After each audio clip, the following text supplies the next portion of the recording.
Removing the 2.0's turbo off the LTG was fairly simple. 310 millis hold down the main heat shield, and when lifted off, we uncovered this beauty. We started out by removing the banjo bolts and washers. Removing the lower heat shield is a breeze with a few 10mm bolts. We need to remove this heat shield in order to free up an oil feed line held down by two 10 millis. As you can see, where the transmission meets the block, there is this little guy. Next, we remove this baby shield. Now 10mm bolts are a constant theme throughout this engine, so make sure and keep your 10mm sockets handy. Remove these two bolts and free up the oil feed line.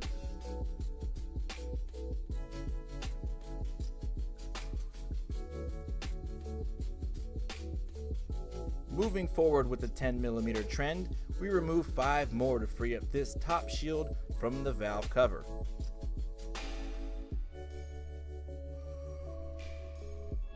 Here is a quick tip. You do not need a deep 13mm socket as shown here. Being this is a DIY build series, I show you how to remove these nuts with a short socket and some patience. Remove the 4 nuts holding down the turbo to the exhaust manifold. Next, we separate this hard line from the squishy hose on top of the valve cover and replace the banjo bolts and washers. Don't forget to remove this washer from the top of the turbo as it may be lost. We reunite the couple and set aside. Although taking this shield may not be necessary for removing the turbo, it makes things a bit easier for our next step. Now, removing this hard line from its friend can be a bit tricky for the DIY mechanic, but with a little ingenuity, this junction can be separated. We take a small bit of metal, make some bends, and use this push lock fuel separation tool to get the job done. Now the money shot. As one piece, this is a bit heavy.